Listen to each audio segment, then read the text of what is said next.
موقف بيت حصل لي مع الفانز الاطفال، بس البنات بقى بيفقعوني والله. يا لهوي، خالد بيبو اهو، ده طلع مزة قوي. بس ازاي بياكل كشري كده زينا؟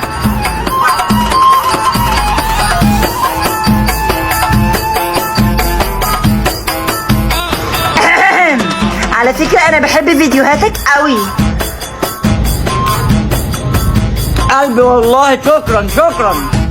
طب بقول لك ايه، معلش بس انا تليفوني ضايع، ممكن بس اديك رقم يترن لي عليه؟ معيش رصيد.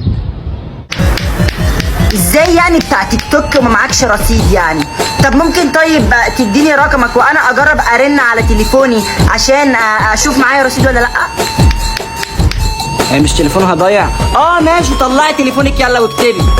ماشي، قول. ايه ده، انت لقيتي تليفونك اللي كان ضايع؟ الحمد لله الحمد لله. تعال نتصور، ينفع؟ ماشي ماشي، يلا هاتي التليفون.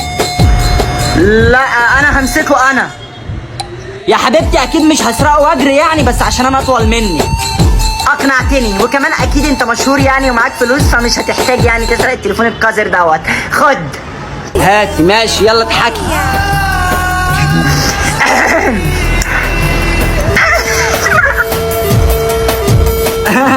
ما تتكسفيش يا عسل، يلا والنبي يلا.